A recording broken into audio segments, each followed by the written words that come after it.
Hey everybody, it's Scotty from Scotty's Record Shop with a quick video at least discussing promotional vinyl. I've mentioned that I have some in several different videos in the past.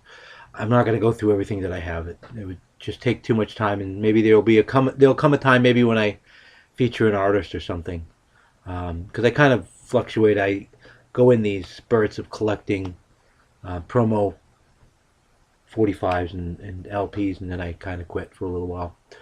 Um, but I just wanted to discuss some aspects of promotional records, I guess. Uh, they started in the early 50s when record companies realized that radio was playing a lot of records, and to encourage things, they started giving them freebies. Um, Initially, these promotional records, I'm going to stick with 45s now, um, were mono. There's a myth, not every 45 that came out before like 1970 was mono or 69, um, but most 45s that came out were mono on both sides. So the promotional 45s actually reflected that. Here's an example of the faces on Warner Brothers. Sorry about this, I got quite the cold, like I said before. Not sure if you can even read this or not. Let's try to get this so it's not. It's Stay With Me. And, of course, the flip side is in mono as well. That was one manner initially how the 45s were issued. In the 70s, some 45s were actually issued the same song on both sides in stereo. Here's a good example of that. Chicago's, okay, there it is. Old Days was stereo on both sides. No different editing or anything like that. That was the way it was, which actually worked for radio stations because we played the heck out of these things, and they got worn out. So it was nice to have, and theoretically, more than one copy, I guess. Here's a straightforward. This is the way they usually came, especially in mid 70s through the early 80s.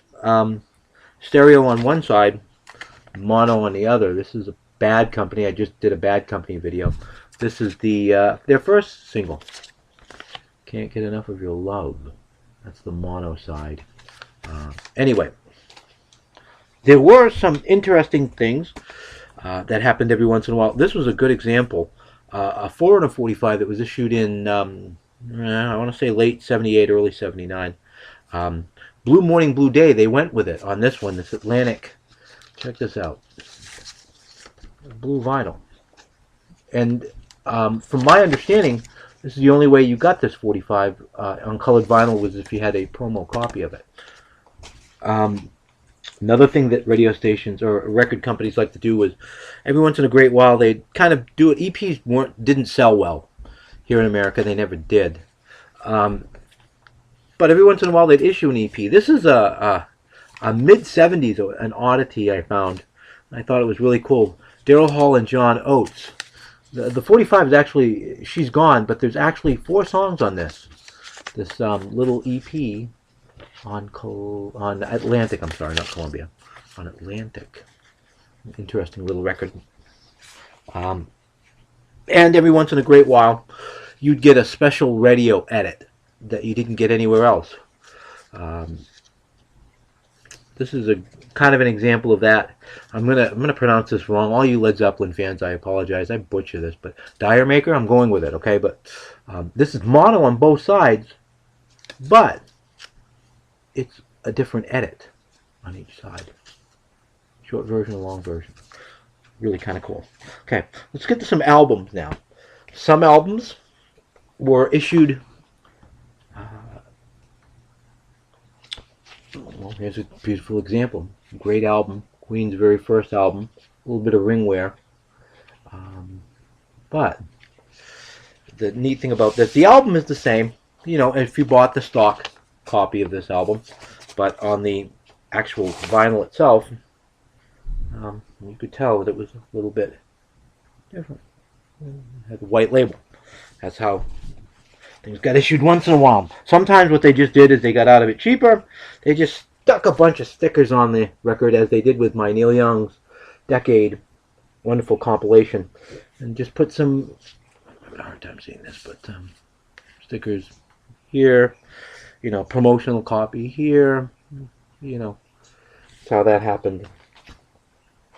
And once in a great while, you'd get a record that was totally unique to radio stations. This is one, an ABBA collection that was only issued to the radio stations about 1978, I believe. This one came around, and it's just basically, as you can see in the back, it's a kind of a compilation of their biggest hits up to that point, up to the album, which was 1977, actually.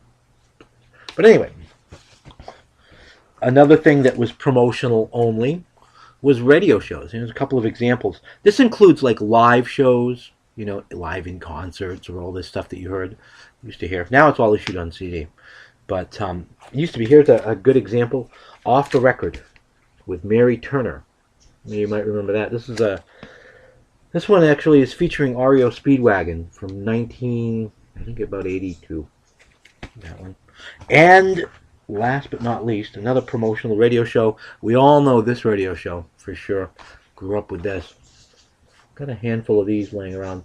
Original American Top 40. You couldn't go into a store and buy these. You heard it every single week, though. Every Saturday and Sunday, I bet. Or one or the other on your favorite pop rock radio station. But that's what it looks like. This is from 1972. That one.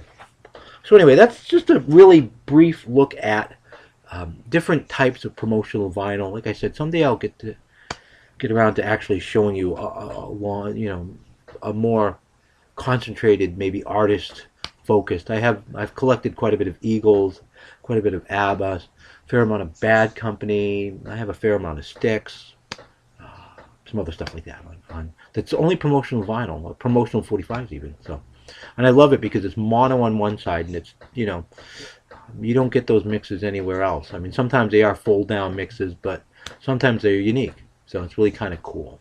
Alrighty, enough of that. Until next time, everybody, peace and love.